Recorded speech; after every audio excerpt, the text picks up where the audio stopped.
대구시가 신공항 접근성 향상을 위한 군위군 간선도로망 구축 용역에 나섭니다. 군위군은 신공항과 함께 첨단산업단지와 에어시티 조성이 예정돼서 도로망 확충이 필수적이었죠. 앞서 대구시는 군위군 도시공간개발 종합계획을 발표한 바가 있는데요.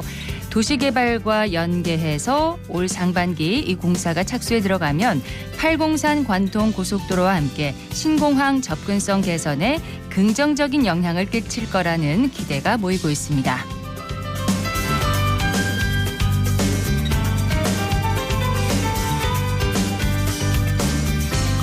안녕하십니까. 생생매거진 오늘 박은정입니다.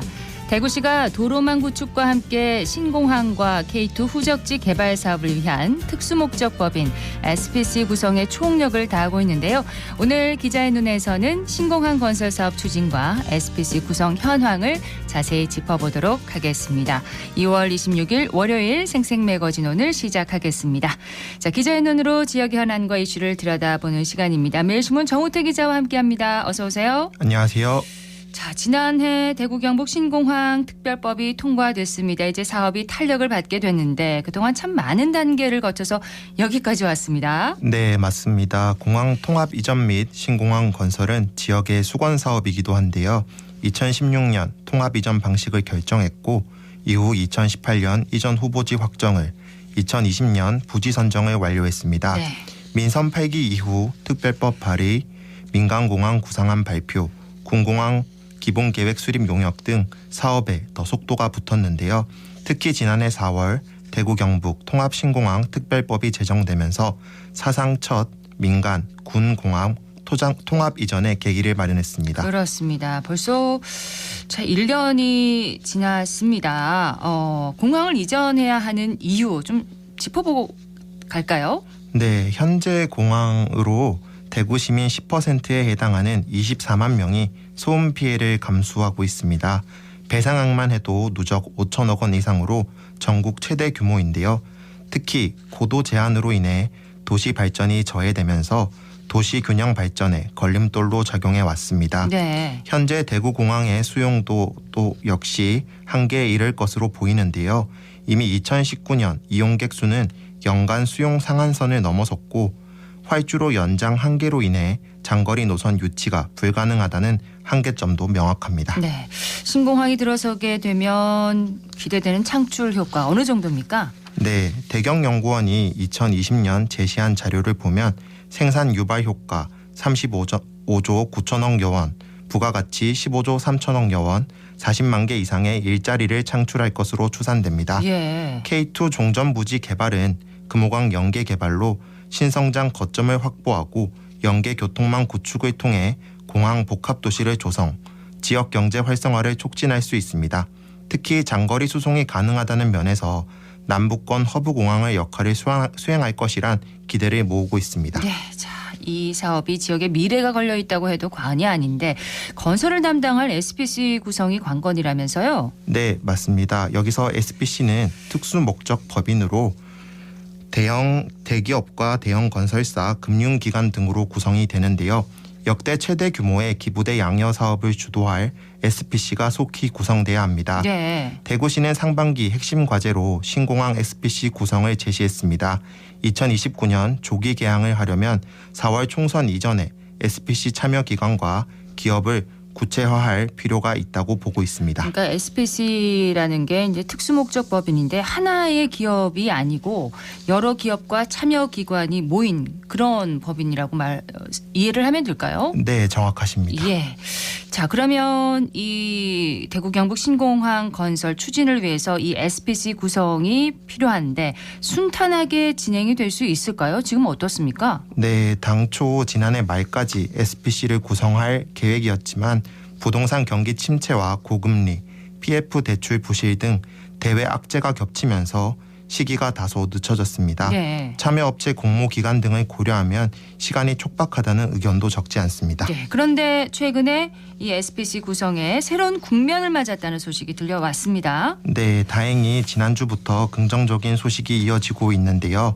국책은행인 산업은행이 금융투자사 주관사로 참여해달라는 요청에 역할을 다하겠다는 뜻을 전했습니다. 네. 국책은행의 투자 확약은 장기 프로젝트인 TK 신공항 건설을 맡을 SPC를 구성하는 데 호재로 해석할 수 있습니다.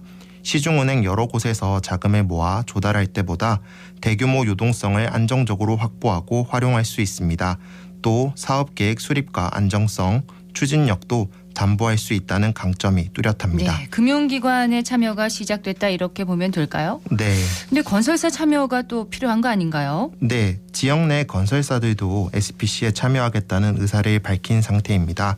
지난 22일 별도 대구시와 간담회를 갖고 원더급사로 SPC에 적극 참여하겠다고 밝힌 건데요. 네. 대형 토건 사업에 지역 대표 건설사들이 대기업과 동등한 자격으로 사업에 참여할 경우 지역업계의 능력과 위상이 한 단계 도약하는 계기가 될 수 있습니다. 그렇겠죠. 네, 지역에 대한 이해도가 높은 대구 대표 건설사들이 일제히 SPC에 뛰어들면서 향후 SPC에 참여할 대형 건설사와 시너지 효과를 낼 것이란 긍정적인 평가도 나옵니다. 네. 이와 더불어 지역 내 일자리 창출과 건설 자재 수요 확대 등 선순환 구조로 지역 경기를 부양하는 역할을 합니다. 네. 쉽지 않은 상황에도 SPC 구성에 속도를 내는 모습을 보이고 있는데 앞으로 또 중요한 단계가 남아 있겠죠? 네, 우선 재무적인 투자가 활성화됐고 지역 내 건설사도 적극적인 자세를 보여주고 있습니다. 네. 이제 중요한 건 한국토지주택공사 LH의 참여 여부인데요. 특별법이 제정된 지난해 4월부터 참여 요청을 꾸준히 해왔던 것으로 전해집니다. 네. 1년 가까이 지금 협의가 계속 이어지고 있다는 거는 LH의 참여가 그만큼 중요하다는 의미인데 LH는 어떤 역할을 하게 되는 건가요? 네, SPC를 구성하는 데 있어 최대의 과제가 있는데요. 바로 공공기관 지분 확보입니다.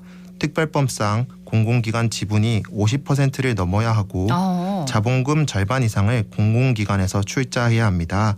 여기서 LH는 충분한 자금을 조달할 수 있고 또 초대형 사업을 관리할 역량도 갖추고 있는 유일한 공기업으로 꼽히고 있습니다. 지금 공공기관 지분이 필요하군요. 네, 맞습니다. 그렇군요.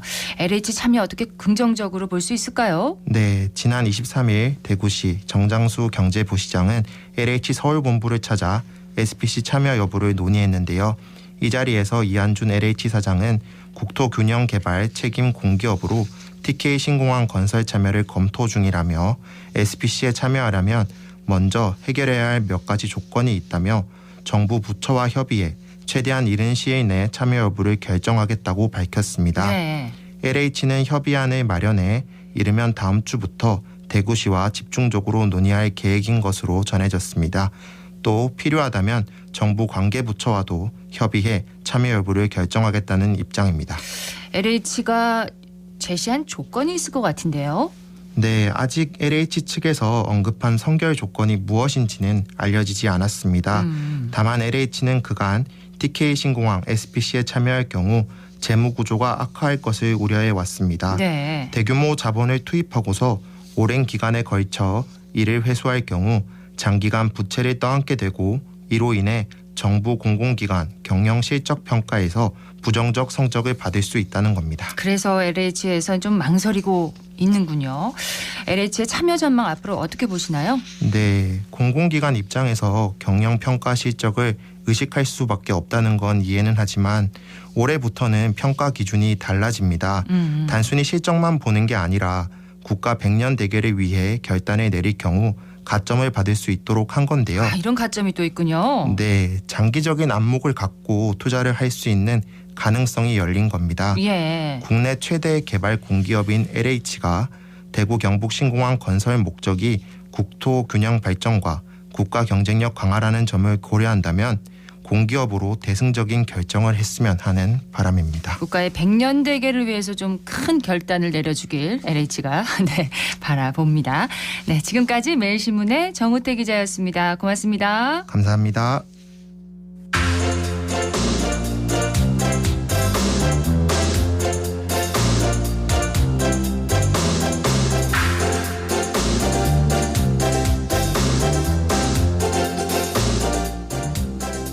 지난 지난주 토요일 정월 대보름이었습니다. 저도 나물밥을 먹었는데요.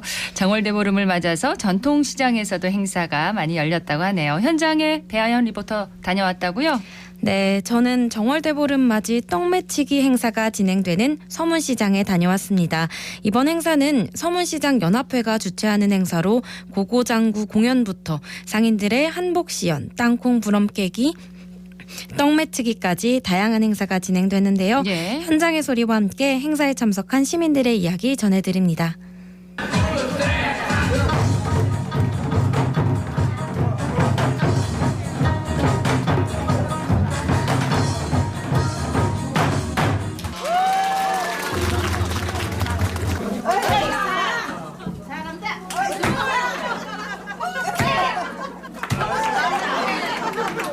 오늘 안 그래도 서문시장 정월 대보름 행사 이제 1년에 한 번씩 하는데 오늘 우연찮게 보니까 참 좋네. 그러고 공연도 하고 그러고 사람들이 또 즐겁고 뭐 보름 기발개술 뭐 떡 뭐 이런 것도 주고 하니까 시장에 왔는데 좋은 구경하게 돼서 참 좋네.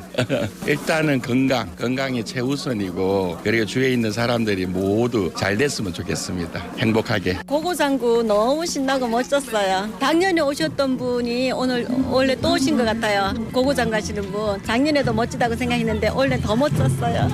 나도 배우고 싶었어. 나이 먹어서 이제. 원래 목표 뭐 있나? 장사 잘 되는 게 목표지. 그죠? 다 건강하고 가족들. 그거 말고 뭐 있겠어요. 그죠? 남자분 너무 잘했어요. 너무 신명나게 너무 잘해서 너무 구경 잘했어요. 오늘 애기 방학이라서 같이 와서 이제 어묵도 먹고 시장 구경도 하려고 왔어요.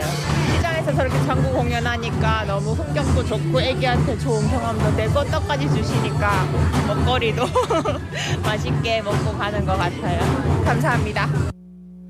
신명나는 장구 소리와 함께 시장이 더 활기를 띠었겠네요. 네, 맞습니다. 흥겨운 장구 소리에 지나가던 손님들도 발길을 멈추고 구경하면서 행사를 즐겼는데요. 행사의 시작을 맡았던 이 장구팀이 행사가 끝난 뒤에도 떡 나눔을 받는 시민들이 지루하지 않게 다시 무대로 나와서 공연을 이어주었습니다. 예. 덕분에 행사 열기는 계속 뜨거웠는데요. 행사를 진행했던 장구 공연자와 행사 진행자도 만나봤습니다. 저는 현재 전성일 고고장구 교실 운영하고 있는 전성일이고요. 오늘은 작년에 우리가 한번 이 행사에 왔는데 아마 내일이 보름일 거예요. 그래서 1년에 한 번씩 떡매치기라는 행사를 하는데 거기 프로그램에 저희들이 흥을 돋궈주기 위해서 오프닝 공연으로 그냥 신명나게 공연을 하기 위해서 왔습니다. 저희들 할 역할은 어쨌든 상인들이 잠깐 즐겁게 그러고 이런 행사가 있다는 걸 알리는 것도 목적이더라고. 그래서 거기에 약간 우리가 울림으로써 좀 공감하기 위해서 그렇게 온 겁니다. 시간이라는 건 늘 이렇게 멈추질 않았잖아요. 그죠? 한 해 한 해가 모든 게 이제 좀 자꾸 분위기가 많이 떨어지는데 그래도 이런 행사를 계기로 해갖고 우리 옛날에 전통놀이 이런 것도 잊어버리지 말고 이런 게 있다. 그리고 지금 한복 입고 이런 거 보면 이제는 한복 막 불편해하는 게 있잖아. 어떤 젊은 분들이 이런 거 보고 우리 전통 좀 안 잊어버렸으면 좋겠고 상인들은 어쨌든 간에 이게 활력이 돼갖고 올 한 해도 장사도 많이 되고 돈도 많이 벌었으면 좋겠습니다. 저는 동사상가 지청의 회장 박금옥입니다. 오늘 행사는 우리가 떡 치는 그 부분에 옆에서 서포트하는 거예요. 한복쇼는 일지구 회원들이 한복 이제 이렇게 홍보도 하면서 패션쇼 하는데 우리도 같이 동참할 수 있어요. 오늘 보름 행사도 해요. 또 땅콩 이렇게 따가는 행사도 하고 또 기발기 행사도 해요. 지금 기발기 정종도 약간씩 시험하는 거로 행사 많이 하고 있습니다. 오늘 행사분은 뭐 시장에 오시는 고객님들 또 장사하시는 상인분들 뭐 우리가 조그만 행사를 해도 그래도 서문시장을 많이 찾아주시라고. 가장 중요한 거는 시장에 사람이 많아야 되고 돈 벌고 안 벌고 떠나서 사람이 많아야 되고 잊혀지지 않는 서문시장이 되기 위해서 많이 오셔줬으면 감사하겠습니다. 서문시장은 뭐 평소도 그렇지만 주말엔 정말 많은 분들이 가시잖아요. 네. 근데 이날은 뭐 이런 행사까지 열렸으니까 많은 분들이 찾으셨겠어요. 네, 맞습니다. 특히 행사 마지막에 떡을 맺히는 시간 후에 가졌던 떡 나눔 시간에 정말 많은 분들이 오셨는데요. 네. 힘껏 맺혔던 떡은 그 자리에서 자르고 콩가루를 묻혀서 바로 시민들의 품으로 향했습니다. 정말 맛있었겠어요. 네, 저도 먹어봤는데 정말 쫄깃하고 맛있었습니다. 네, 이렇게 앞으로도 전통시장을 찾는 시민들이 계속 많았으면 좋았으면 좋겠습니다. 네, 그렇습니다. 행사에 참석한 서문시장 상인도 경기가 좋지 않다는 뉴스를 매년 접하는데 오늘 행사처럼 서문시장 전체가 1년 내내 활기를 띄웠으면 좋겠다라는 마음을 전했는데요. 네. 행사에서 모든 부러움을 깼듯이 올 한 해 전통시장이 더욱 풍요로워졌으면 좋겠습니다. 행사를 주최한 서문시장 담당자의 이야기도 들어보시죠.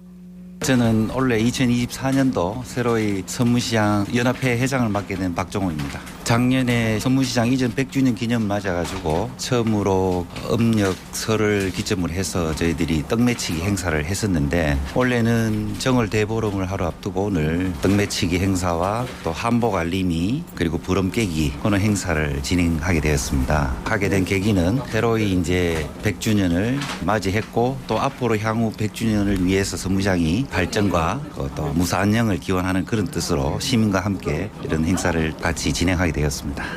이제껏 진행해 왔던 부분들은 전통시장이 가지고 있던 어떤 시절적인 그런 노후화나 낙후된 데 치중을 했었다면 앞으로는 디지털 쪽으로 전환을 해서 온라인 쪽으로 강화해서 시민들이 전통시장에 대한 이미지도 조금 탈바꿈하고 쇼핑할 수 있는 그런 문화를 만들기 위한 노력을 하고 싶습니다. 2024년도 새해를 맞아서 어려운 경기 속에서도 다 같이 노력하고 계시는 상인들을 비롯해서 서문시장을 항상 아껴주시고 찾아주시는 시민 여러분 모두 새해 복 많이 받으시고 건강하시길 바라겠습니다. 올해는 모든 분이 근심과 걱정 없이 무사 안녕과 발전만이 가득한 한 해 되시길 바랍니다. 네. 서문시장 정월 대보름 맞이 행사 소개를 해드렸습니다. 배아현 리포터 소식 잘 들었습니다. 네, 고맙습니다.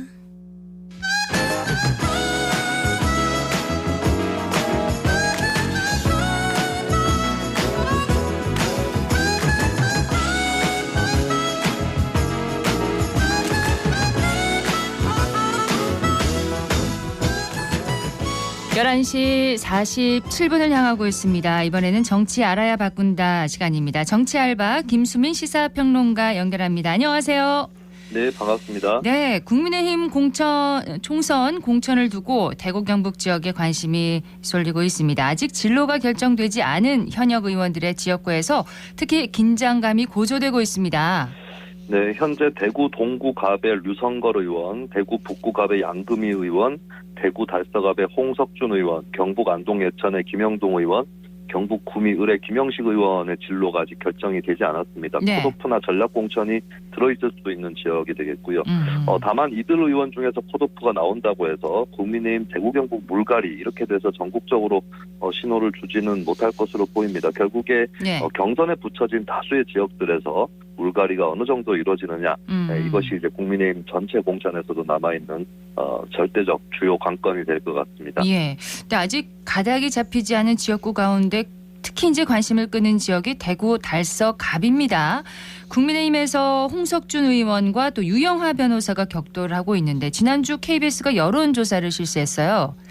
네, KBS 대구방송총국이 리서치 민의 의뢰를 해서 지난 19일, 20일 달서구 갑 선거구 거주 만 18세 이상 501명에게 무상 90%, 유선 10% 자동응답 조사를 실시를 했습니다. 예. 표본 오차는 95% 신뢰 수준의 플러스 마이너스 4.4%포인트인데요. 박근혜 전 대통령 변호인이었던 유영하 변호사가 32.5%, 홍석준 현 의원이 30.3% 오차 범위 내 접전을 벌이고 있었습니다. 그렇습니다. 민주당의 권태흥 전 민주노총 대구지역본부장은 11.1%, 김은하 굿잡 대표는 2.6%였고요. 결국에 국민의힘 중앙당이나 혹은 지역 지지층의 전략적 판단이 이 지역구의 판세를 가를 것으로 보이는데요.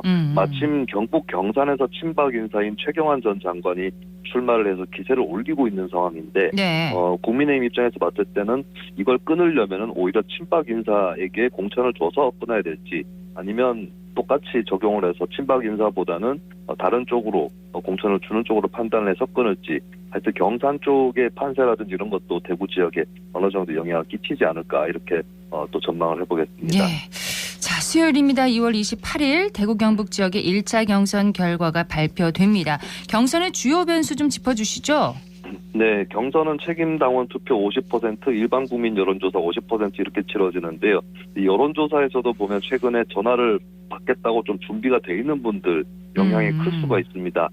결국에 고정적이고 열정적인 지지층이 있는 쪽이 더 유리하다고 볼 수가 있겠고요. 예. 그리고 경선은 기본적으로는 현역 의원이라든지 인지도 있는 정치인이 유리합니다. 다만 국민의힘 경북 경선 보면, 대구 경선을 보면 예. 3선 이상 의원들이 있고 이들은 감산점이 붙게 돼 있고 신인이나 여성, 청년 후보는 가산점 있는 것, 이것이 그나마의 변수가 될 수 있을 것으로 보입니다. 그리고 탈락한 예비 후보들이 어느 후보의 손을 들어주느냐도 관건이 될 수 있는데요. 네. 사실 탈락한 후보들 입장에서는 다음 기회를 노린다면은 차라리 현역 의원이 한 번 더 하는 게 낫지 않을까 이렇게 생각할 수도 있습니다. 하지만 그럼에도 현역 의원 반대편에 있는 후보의 손을 들어준다고 했을 때는 예. 현역 의원에게 타격이 있을 수도 있겠습니다. 자, 대구 경북 쪽 민주당 공천 상황 살펴볼까요? 네, 민주당은 당선 가능성이 비교적 낮은 지역이기 때문에 내부 경쟁은 치열하지 않습니다. 이달 초부터 민주당은 대거 단수 공천을 실시를 했고요. 예. 지난주에 경선 결과가 발표가 된 게 두 군데입니다.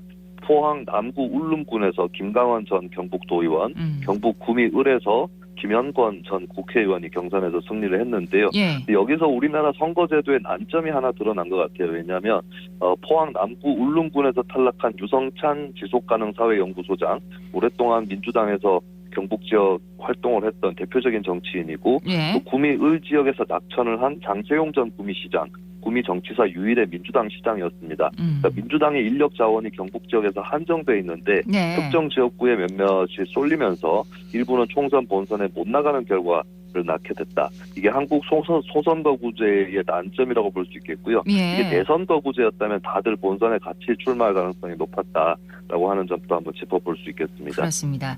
그리고 이제 현재까지 개혁신당 이준석 대표 출마 지역구를 아직 정하지 않았는데 김종인 위원장이 이 대표를 두고 자기 고향으로 가야 한다. 이렇게 대구 경북 출마를 주문하기도 했습니다. 어떻게 보시나요?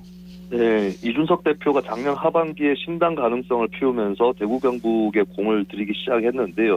하지만 신당 창당에 본격 돌입하면서 오히려 출마설이 가라앉았습니다. 네. 이렇게 간다면 이제 지역 여론을 다소 악화시킬 수 있는 부분인데 주말 사이에 김종인 위원장하고 이준석 대표가 대구 경북 출마를 두고 또 논의에 들어갔다라고 하는데 예. 현재로서는 이준석 대표에게 4가지 길이나 열려 있는 것 같습니다. 첫 번째는 원래 지역구인 서울 노원병 출마가 있겠고요. 두 번째는 같은 당의 이원욱, 양양자 의원 등이 출마하는 화성 용인벨트 출마가 있습니다. 예. 그리고 세 번째가 대구 경북 출마설 아직까지 사그라들지 않았고요. 그리고 네 번째가 비례대표 출마가 있겠는데요. 일단은 이제 이준석 대표 지역구 선정 좀 늦은 감이 있는데 예. 국민의힘이라든지 이쪽 공천 상황까지 지켜보고 판단을 하려고 한다면 지금까지 늦춰진 이유가 어느 정도 설명이 되는 것 같고요. 예. 제 개인적으로 전망을 해보자면 만약에 대구 경북에 출마를 한다라고 했을 때 어디로 출마를 할 가능성이 높을까요? 아무래도 친윤계 의원이 아닌 의원이 공천에 탈락을 하게 될 때 예. 그 지역구를 고려해 볼 수 있지 않을까 싶고 또 과거에 이제 국민의힘이 아닌 뭐 의원이 당선된 지역구라든지 이런 데면 더더욱 가능성이 크다고 보여지는데 저는 이제 주호영 의원이 있는 수성갑하고 예. 강대식 의원이 있고 과거에 유승민 전 의원 지역구였던 대구 동구 을이 있습니다. 근데 이쪽에서 만약에 이들 의원 중에 하나가 경선에서 탈락을 한다면 예. 이준석 대표가 좀 이 지역구로 들어올 가능성 좀 높아지지 않을까 이렇게 전망을 해보겠습니다. 그렇습니다. 지켜봐야 되겠네요. 자, 전국 공천 상황을 살펴보겠습니다. 더불어민주당은 지난주 의원 평가 결과 하위 20%에게 개별 통보를 했습니다. 일부 의원들이 자신이 포함된 사실을 공개하면서 강력하게 반발을 했고요. 이들이 모두 비명계로 분류돼서 큰 파장이 일고 있어요. 네, 평가상의 불공정성이나 편파성 문제는 불가피할 것으로 보이는 것이 특히 의원평가 항목 중에서 네. 어떤 객관적 기준이 있는 항목은 배점이 작은 편이었고요. 반면에 동료 의원이나 심사위원이 정성적으로 평가할 수 있는 이 항목은 배점이 큰 편이었습니다. 그러니까 자의적으로 낮은 점수를 줘도 이게 변별력이 크기 때문에 비명계 의원들에게 불리한 결과가 있었던 거 아니냐 이 관측이 나오는 것이고요. 네. 그리고 민주당의 선출직 공직자평가위원회 위원 중에서 이재명 대표의 측근이라든지 또 그를 지지했던 교수라든지 친명계 의원들을 변호했던 변호사들이 포함되어 있었기 때문에 이 부분은 일단 뭐 어떤 철회라든지 취소는 안 된다 할지라도 예. 향후 민주당 공천에 있어서 불씨로 계속 남아있을 그런 전망입니다. 그런가 하면 친명계로 꼽혀온 의원들 중에서 이 공천에서 배제 돼 반발하는 의원도 있습니다. 서울 마포갑 노웅래 의원 단식 농성 시작했고요. 서울 동작을의 이수진 의원 이재명 대표를 강하게 공격하기 시작했어요. 그런데 이들 공천의 탈락은 좀 다르게 봐야 될 것 같아요. 민주당이 크게 손실이 있을 것이냐 좀 의문입니다. 사실 네. 노웅래 의원은 정치자금 수수 의혹이 있기 때문에 물론 재판 결과는 봐야 되겠지만 오히려 본인이 자진 불출마해서 당에 부담을 덜었어야 하는 거 아니냐 이런 지적도 있는 것이고요. 그리고 이수진 의원 같은 경우는 이번에 공천 탈락을 하게 되면서 이재명 대표를 공격하게 됐는데 네. 이게 본인 공천에 따라서 입장이 바뀌는 것이 아닌가 이런 또 지적을 받고는 있습니다. 그렇군요. 근데 국민의힘은 민주당에 비해서 좀 공천에서 순항 중이다 이런 평가도 나오고 있습니다.